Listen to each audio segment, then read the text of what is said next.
Shalom, selamat malam Bapak Ibu Saudaraku. Sekali lagi shalom, haleluya. Mari kita kembali lagi kita datang kepada Tuhan saat ini dengan hati yang bersyukur, dengan hati yang bersuka, sebab Dia Tuhan baik dalam kehidupan kita. Mari bersama kita mau datang, kita mau satukan hati dalam ibadah doa malam streaming pada saat ini. Kita percaya dari tempat kita masing-masing Tuhan ada di tengah-tengah kita. Kita satukan hati, kita tundukkan kepala, kita berdoa. Kembali lagi kami datang di hadapan Tuhan dengan hati yang rindu, hati yang haus untuk tinggal diam dalam hadirat Tuhan. Kami percaya dimanapun kami berada Tuhan, Engkau tahu setiap keberadaan kehidupan kami. Kami datang di hadapan-Mu, kami rindu menyenangkan hati-Mu lewat pujian dan penyembahan kami. Kami percaya kuasa-Mu terjadi dalam kehidupan kami Tuhan. Kami siap menyembah Engkau, kami siap memuji nama-Mu hanya di dalam nama Tuhan Yesus. Haleluya, haleluya, amin.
Tak pernah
Kami sembah Engkau Yesus Tuhan, Allah yang kudus.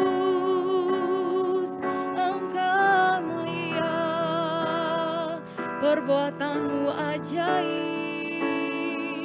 Haleluya.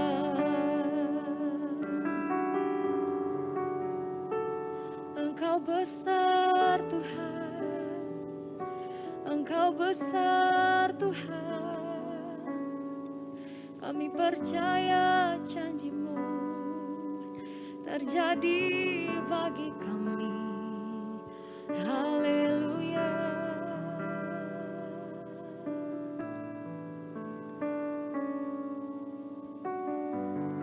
Kami mau selalu terus pegang janji-Mu dalam kehidupan kami Tuhan. Janji-Mu yang tak pernah terlambat bagi kami. Janji-Mu ya dan amin terjadi bagi setiap kami. Biarlah hidup kami hanya ada karena Engkau Tuhan. Dan kami percaya di sepanjang hidup kami, kuasa Tuhan dinyatakan. Satu hal yang kami tahu ya Bapa, Sebab dalam kelemahan kamilah kuasa Tuhan yang menjadi sempurna. Engkau yang memulihkan, Engkau yang menyembuhkan, Engkau yang memberkati setiap kehidupan kami, baik pribadi maupun keluarga kami. Untuk itu kami datang di hadapan Tuhan lebih lagi malam hari ini, bersekutu di hadapan Tuhan, menyembah Engkau. Nama Tuhan dipermuliakan. Mari lebih lagi kita datang menyembah Tuhan. Ungkapan syukur, naikkan ucapan syukur yang terbaik bagi Tuhan. Kiara labara labas, kiara labara labara labara. Kiara labara labas, kiara labara labara labara labara labara labas, kiara labara. Kiara labara labas, kiara labara labara labara labas, kiara labara labara. Kiara labara labata kana yara labara labas, kiara labara labara labara labara. Kiara labara lamas, kiara labara labara labara labara labara labara labara. Kiara lamas, kiara labara labo. Kami sembah Engkau, Allah yang kudus. Engkau mulia. Terima kasih. Terima kasih ya Tuhan. Terima kasih untuk segala sesuatu yang indah yang Tuhan berikan bagi setiap kami. Apapun keadaan hidup kami, hanya Engkau yang Maha Tahu.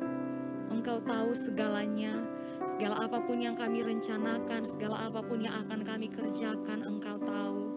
Dan hanya Engkau yang sanggup memberkati setiap kehidupan kami. Hanya Engkau yang sanggup memulihkan setiap kehidupan kami, bahkan menyembuhkan kami Tuhan. Terima kasih Bapa. Terima kasih. Saat Kau perlu Tuhan tahu, saat Kau minta Tuhan dengar, saat percaya Tuhan bekerja. Saat menangis Tuhan tahu, saat berdoa Tuhan dengar, saat bersyukur Tuhan berkati. Saat Kau perlu Tuhan tahu, saat Kau minta Tuhan dengar, saat percaya Tuhan bekerja. Saat menangis Tuhan tahu, saat berdoa Tuhan dengar, saat bersyukur Tuhan berkati.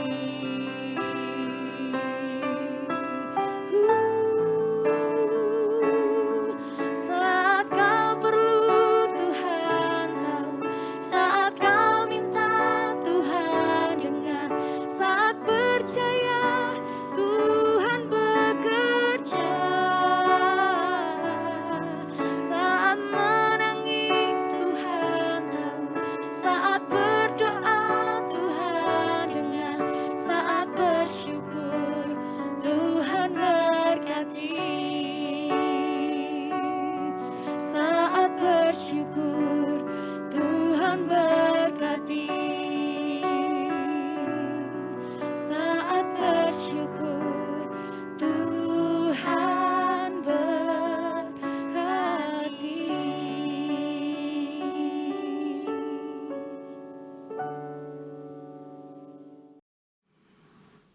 Shalom saudara-saudara yang dikasihi Tuhan. Mari kita akan memulai ibadah doa malam kali ini. Kita bersama-sama berdoa. Bapa kami surgawi, kami mengucap syukur karena Engkau telah memberi kepada kami waktu yang baik. Kami dapat bersedia, bersiap untuk menikmati kehadiran-Mu, hadirat-Mu di dalam doa malam kami. Tuhan, satu kerinduan kami yaitu Engkau ada bersama kami mengajar kami, menuntun langkah hidup kami. Dan kami inginkan ya Tuhan pada saat ini Engkau membuka dirimu, menyatakan hadirat-Mu kepada kami. Tunjukkanlah ya Tuhan kepada kami ini bagaimana Engkau melayani umat-Mu pada saat Engkau hadir di bumi, Engkau bekerja dengan sesama manusia. Dan bukalah sekarang ini hati dan pikiran kami supaya kami menyadari, mengerti betapa baiknya Engkau. Betapa Engkau menunjukkan kepada kami kelembutan hati-Mu dan kerendahan hati-Mu kepada kami.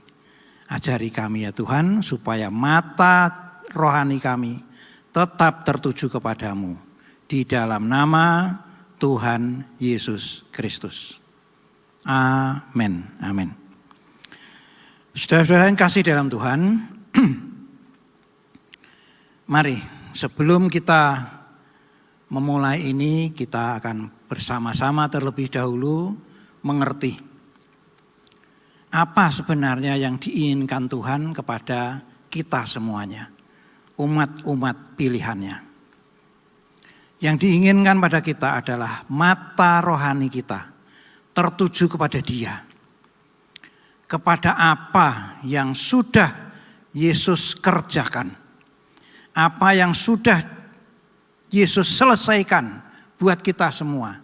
Dan apa yang Yesus sedang kerjakan buat kita semuanya. Dan terlebih lagi apa yang Tuhan sediakan di depan kita. Di dalam kekekalan. Itulah yang menjadi fokus kita. Bukan kepada diri kita, bukan kepada manusia. Yaitu kita terlalu sibuk dengan memperhatikan diri. Apa yang harus kita kerjakan? Apa yang sebaiknya kita kerjakan? Apa yang harus kita lakukan? Apa yang harus kita katakan? Bukan itu hal yang jelek, namun ada satu hal, yaitu kita tidak boleh terlalu memperhatikan manusia, tapi kita memperhatikan Tuhan. Kalau kita katakan Yesus itu gembala, maka kita ini domba-dombanya, dan mata domba harus tertuju kepada gembala, mengikuti gembala. Bukan memperhatikan diri sendiri atau memperhatikan sesama domba. Fokusnya bukan itu. Memang memperhatikan secukupnya. Namun jangan terlalu fokus. Nah, mari kita pada saat ini kita belajar sedikit tentang apa yang Tuhan tunjukkan kepada kita. Bagian dari Alkitab yang sudah pasti sangat sering kita baca, apalagi kita menerima pelajaran darinya. Baiklah itu mengingatkan pada diri kita. Apa yang seharusnya kita kerjakan berlawanan dengan apa yang sudah Tuhan kerjakan. Mana yang kita pilih? Pusat perhatian kita. Dan saya mengajak semua dari kita memperhatikan apa yang sudah Tuhan kerjakan. Kita akan membuka Alkitab kita pada Injil Lukas pasal yang ke-15 perikop yang pertama. Yaitu perumpamaan tentang domba yang hilang. Nah, di dalam bagian itu mari kita baca. Karena saya percaya saudara-saudara semua sudah seringkali baca bagian ini, maka kita mulai saja dengan pembelajarannya. Kita lihat ayat yang pertama. Demikian bunyi firman Tuhan. Para pemungut cukai dan orang-orang berdosa biasanya datang kepada Yesus untuk mendengarkan Dia. Mari kita lihat, kita pelajari sebentar. Siapa yang bersedia dengan rela hati mendengarkan Yesus yaitu para pemungut cukai dan orang-orang berdosa.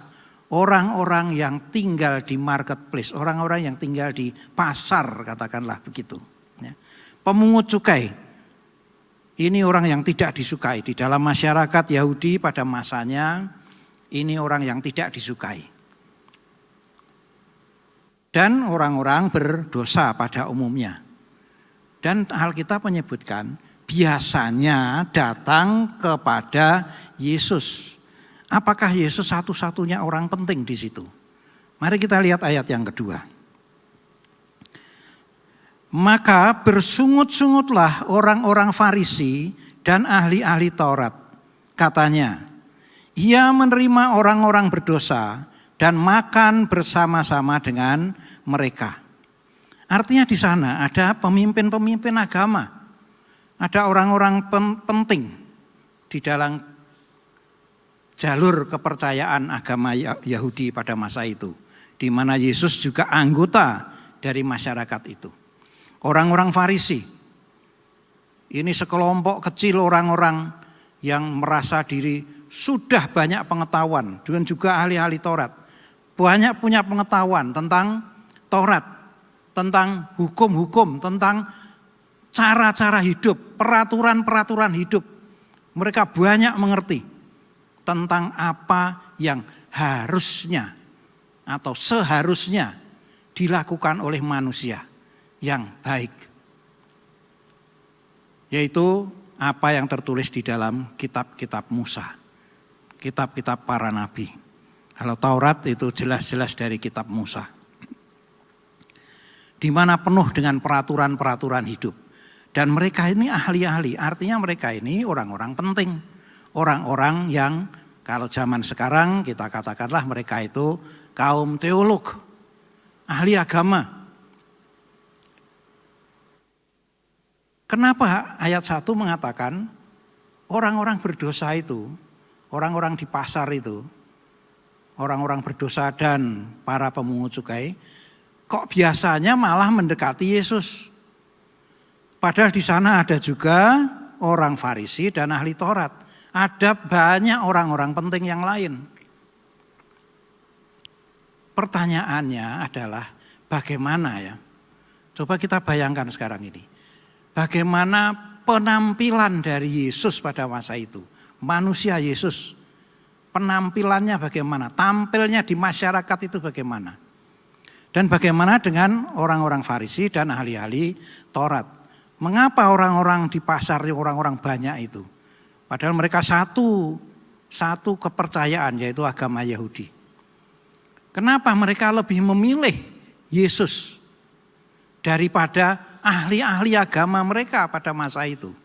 Orang Farisi dan orang ahli Taurat. Kenapa memilih Yesus? Pasti ada perbedaan yang jelas.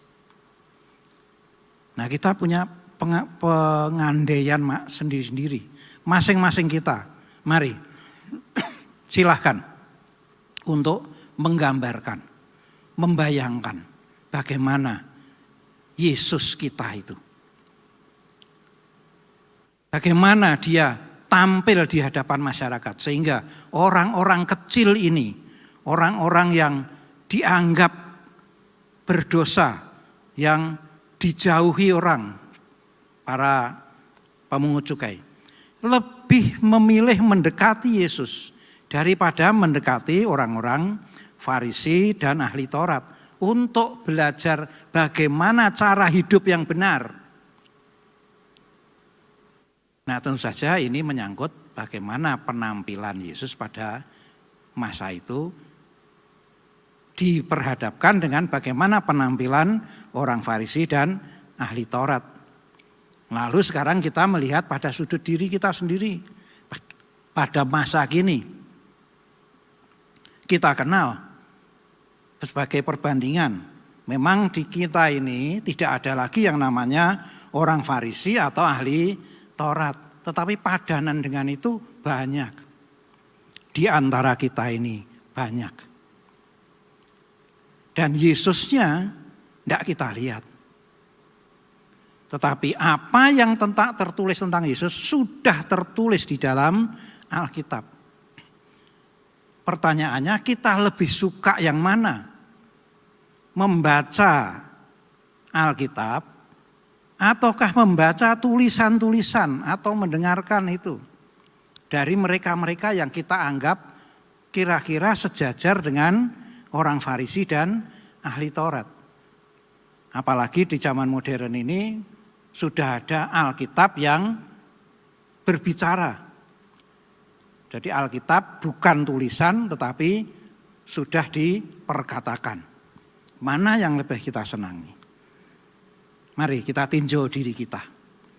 Kita ini termasuk orang-orang yang menyukai ahli Taurat dan orang Farisi, ataukah kita ini orang-orang yang menyukai pribadi Yesus Kristus? Itu pilihan kita. Itu gambaran diri kita. Saya tidak mau menghakimi siapapun, marilah kita menghakimi diri kita sendiri. Kepada siapa kita ini lebih tertarik, lebih terpikat. Ayat berikutnya dikatakan, ayat 3. Dikatakan, lalu Yesus mengatakan perumpamaan ini kepada mereka semuanya. Artinya yang diajak bicara Yesus ini ada, kalau kita urutkan di sana, ada orang-orang berdosa, ada para pemungut cukai, dan di antara mereka ada juga orang Farisi dan ahli Taurat. Yesus berbicara ini kepada mereka dan kepada kita juga. Karena kita ada di dalam posisi yang kurang lebih sama dengan mereka. Kita baca ayat berikut. Ayat yang keempat dikatakan, siapakah di antara kamu, artinya setiap orang itu meninjau dirinya sendiri. Siapakah di antara kamu yang mempunyai 100 ekor domba, ini cukup banyak, dan jikalau ia kehilangan seekor di antaranya, tidak meninggalkan yang 99 ekor di padang gurun dan pergi mencari yang sesat itu sampai ia menemukannya. Saudara, mari kita sedikit punya gambaran ya, berkhayal sedikit tentang kondisi waktu itu. Kalau punya 100 ekor domba, itu saya kira sudah tidak mungkin ditangani seorang diri. Menggembalakan seorang diri, menggembalakan 100 ekor domba. Pasti tidak sanggup, pasti dia punya teman. Paling tidak satu orang lah temannya menggembalakan, entah siapa. Ya. Beda kalau misalkan dikatakan ada kisahnya tentang Daud, sudah dikatakan mengembalakan hanya seorang diri. Tapi juga dikatakan, saudaranya mengatakan pada dombamu yang 2-3 ekor itu artinya jumlahnya sedikit. Kalau jumlahnya sampai 100 ekor pasti sudah mempunyai teman. Dan tahu bahwa pada suatu ketika kurang satu. Kapan dia tahu? Kebiasaan para gembala domba itu selama hari terang mereka mengembalakan di padang rumput yang mereka temukan, dan mereka pasti punya di satu tempat itu ada kandang sementara lah gitu ya, katakan kandang sementara yang diberi pagar batu. Nah, di situ untuk istirahat supaya dombanya terkumpul di sana, kemudian penjaganya bisa beristirahat, gembalanya bisa beristirahat. Nah, pada saat masuk ke kandang itulah dihitung. Artinya ini sudah sore hari. Dihitung. Ternyata 99. Yang seekor mana? Nah, ini si gembala. Dan gembala itulah menggambarkan Tuhan kita Yesus Kristus. Gembala ini tahu 1 ekor dombanya hilang, maka dia meninggalkan itu di padang gurun, artinya di bawah pengawasan temannya dia, penjaga yang kedua. Tapi dia sebagai pemilik domba-domba itu, sebagai yang bertanggung jawab penuh kepada domba-domba itu, dia tidak suruhan temannya, pembantunya untuk cari. Tapi dia menunjuk dirinya sendiri. Saya sendiri akan cari domba yang hilang ini. Itulah sikap Yesus. Artinya saudara, mari kita tinjau diri kita. Seringkali kita itu, paling tidak ini saya ya, di dalam langkah-langkah hidup kita, kita menyadari, oh kita salah langkah. Dan puji Tuhan, kalau kita sadar salah langkah, kita itu berarti sedang terhilang, tersesat, maka yang turun tangan untuk mencari kita bukan utusan Tuhan. Tuhan tidak mengutus malaikatnya untuk cari. Dia sendiri turun tangan. Inilah Tuhan kita. Dia cukup rendah hati untuk turun tangan sendiri mencari kita. Dia cari sampai menemukannya. Inilah salah satu penghiburan pada diri kita. Saudaraku yang kasih, di dalam perjalanan hidup kita, kita pasti menyadari perjalanan hidup kita itu tidak mulus. Seringkali kita menghadapi hal-hal yang menghambat bagaimana kita ingin berpola hidup yang baik, yang benar di hadapan Tuhan. Banyak sekali terhambat. Namun puji Tuhan, jika kita terhambat, jika kita tersesat, jika kita tidak lagi melihat bagaimana gembala kita, tidak lagi merasakan kehadiran gembala. Puji Tuhan saudara. Kita bisa sujud berdoa, percaya bahwa Dia sendiri, Tuhan sendiri yang turun tangan mencari kita. Nah sekarang bagi kita, bagaimana kita menindaklanjuti pola kehidupan Tuhan kita itu. Pada kita itu dipercayakan, paling tidak saya sebagai orang tua, Tuhan mempercayakan kepada saya sekelompok kecil yang dinamakan keluarga. Ada istri dan anak-anak. Dan kita tahu perjalanan mereka pun tidak mulus. Nah bagaimana sikap kita? Tuhan kita, Gembala Agung kita sudah memberi contoh. Kamu pribadi yang turun mencarinya.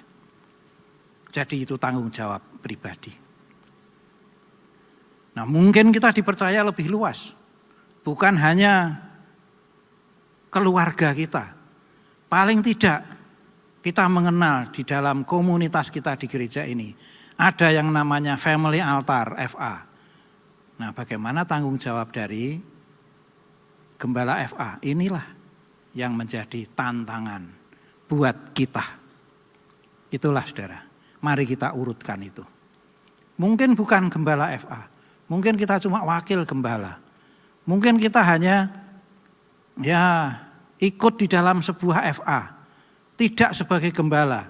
Tetapi pernah kita merasakan bahwa keluarga A, keluarga B itu tadinya saya yang mengajak dan mereka sekarang ikut. Itulah juga tanggung jawab kita. Kita menjadi gembala. Dan jika ada yang tersesat, maka tanggung jawab untuk mencari sampai menemukannya. Berikut ayat yang berikutnya, yang kelima. Dikatakan, dan kalau ia telah menemukannya, ia meletakkannya di atas bahunya dengan gembira.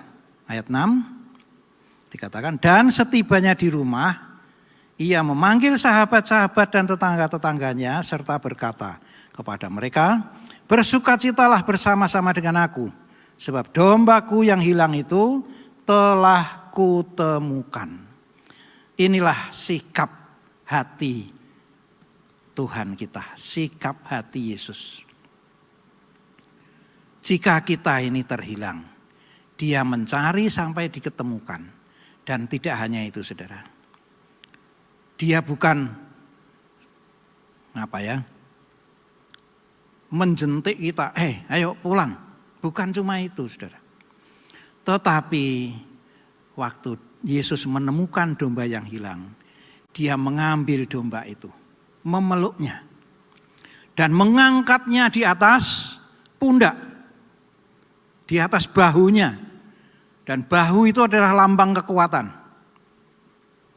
Artinya dengan kekuatan Tuhan, Dia mengangkat kita, bukan hanya menghibur-menghibur. Kamu sudah diketemukan, ayo sekarang kita kembali ke kumpulan, terus diikat lehernya dengan tali, ditarik untuk kembali ke kandang. Tidak sekedar itu, saudara. Tuhan melakukan jauh lebih indah dari sekedar hanya membawa kita kembali kepada kumpulan.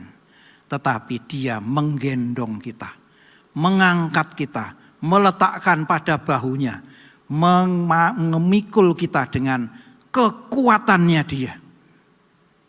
Artinya jika kita tersesat, jika kita terhilang, Tuhan bersedia untuk mengangkat kita, memikul kita dengan kuat kuasanya. Dan membawa kita bukan sekedar ke kandangnya, tetapi dibawa sampai ke rumah untuk bersukacita bersama-sama para malaikat surgawi. Inilah yang dikerjakan oleh Tuhan Yesus. Jadi, saudara, mari kita tanggapi bagaimana Tuhan kita memperlakukan diri kita. Kalau kita tersesat, bukan Dia, gas terserah kamu, sak pilih-pilihmu. Kamu mau begini ya silahkan, begitu silahkan. Tuhan kita tidak seperti itu. Tuhan kita, Tuhan Yesus, kalau tahu kita tersesat, Dia mencarinya. Dia mempertaruhkan dirinya untuk mencari kita sampai ketemu. Dan sesudah ketemu, dipeluk, diangkatnya ke pundaknya Dia, dipikul dengan kekuatannya Dia. Dan Dia mengajak orang lain untuk bersukacita bersama Dia. Kenapa? Karena kita sudah diketemukan Dia. Berikutnya, ayat yang ke-7, terakhir. Aku berkata kepadamu, demikian juga akan ada sukacita di sorga karena satu orang berdosa yang bertobat. Lebih daripada sukacita karena 99 orang benar yang tidak memerlukan pertobatan. Inilah saudara, sikap hati Tuhan kita. Sikap hati Tuhan kita. Kita di dalam satu kumpulan yang besar. Biasa saja. Memang kumpulan besar. 99 orang benar. Tidak ada istimewanya. Ya di kandang. Tetapi jika ada satu orang yang tersesat. Dia turun tangan mencarinya. Dan kita yang di sini. Maukah kita menyertai Tuhan kita. Mencari saudara kita yang tersesat, saudara kita yang berdosa.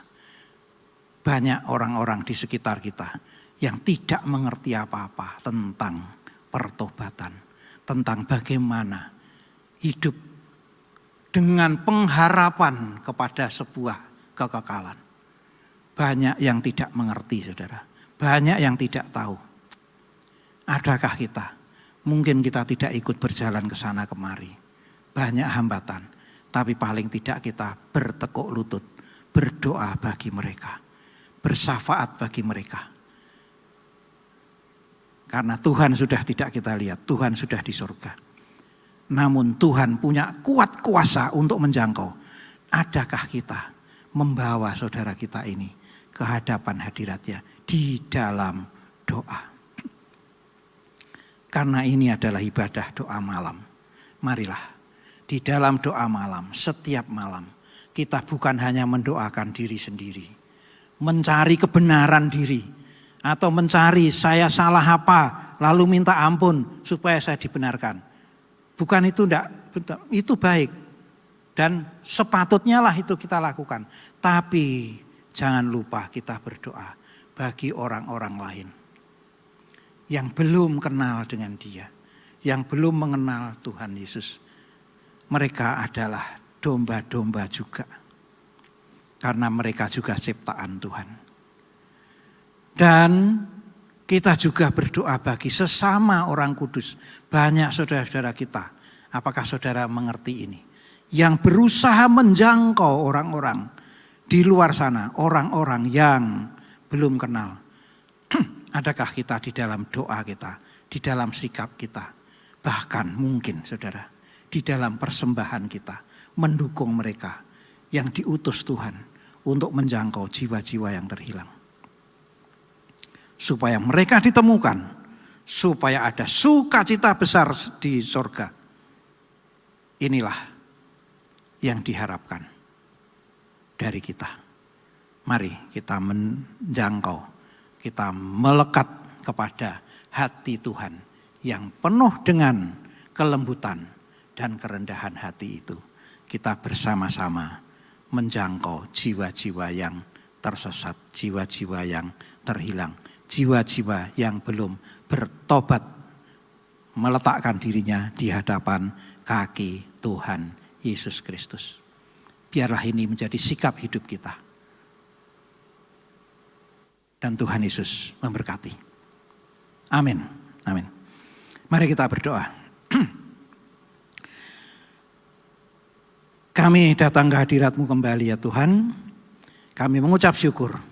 Karena pada saat ini Engkau sudah menyatakan kepada kami bagaimana sebetulnya isi hati-Mu kepada kami. Hati yang penuh dengan kelembutan dan kerendahan itu. Engkau yang mau menyediakan diri untuk turun tangan menyelamatkan kami. Selamatkan juga orang-orang yang ada di dalam hati kami ya Tuhan.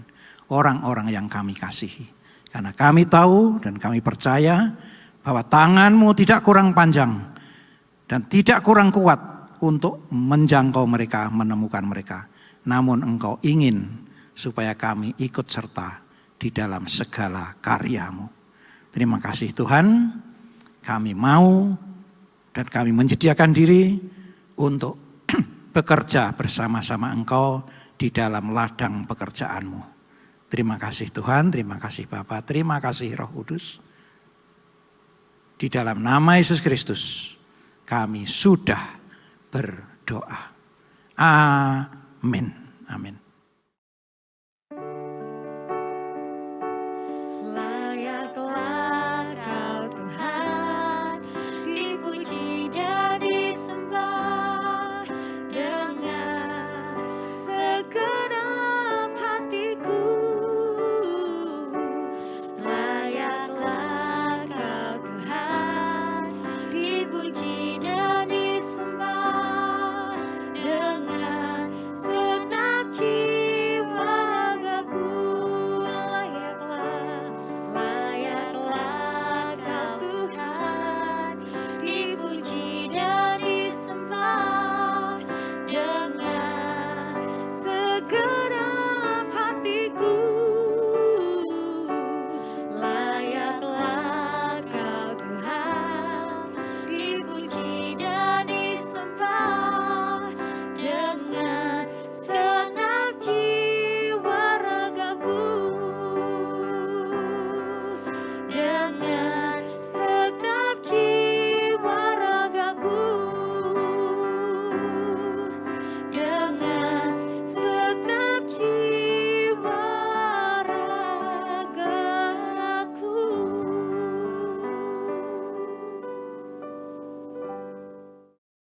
Terima kasih Tuhan, kebaikan-Mu Kau telah pimpin kami untuk menyelesaikan doa malam di malam hari ini. Kami percaya Tuhan, biarlah Tuhan kehidupan kami Tuhan selalu Tuhan mau berdoa Tuhan. Apapun yang di dalam hidup kami Tuhan, kami tetap berdoa karena kami percaya doa ada kekuatan bagi orang-orang yang percaya. Kami percaya Tuhan, pimpin kami untuk mengerti lebih lanjut akan firman-Mu yang telah disampaikan hamba-Mu. Karena kami percaya Tuhan, di tengah-tengah masa krisis ini Tuhan, biarlah Tuhan kami Tuhan tangguh di dalam Engkau. Terima kasih Tuhan, urapi hamba-Mu yang telah menyampaikan firman-Mu, Kau pakai senantiasa dalam kehidupannya, dalam keluarganya, dalam setiap pelayanan pekerjaan Kau buat hamba-Mu berhasil untuk mulia nama-Mu saja Yesus. Terima kasih Tuhan. Kami percaya Tuhan Kau juga memberkati setiap jemaat-Mu dimanapun kami berada, supaya kami terus tetap tinggal di dalam Engkau. Kami kuat di dalam Engkau, menjadi orang-orang yang tangguh, sehingga menjadi berkat untuk mulia nama-Mu dimanapun kami berada. Terima kasih Tuhan. Masuk kekasih, kita mengangkat kedua tangan kita untuk menerima berkat dari Allah Bapa, Kita rama sika pataramaya, kia rama sika patarama, kia rama. Tuhan layakkan hamba-Mu untuk berkat bagi jemaat-Mu dimanapun kami berada. Terimalah berkat dari Allah Bapa di dalam Anak Tunggal Yesus Kristus dan persekutuan Roh Kudus. Mulai saat ini sampai selama-lamanya. Kau tidak menjadi ekor tapi kepala. Kau tidak turun tapi naik. Laksanakan firman Tuhan dengan sungguh-sungguh. Siapapun yang percaya atas pernyataan kita bersama-sama berkata, amin.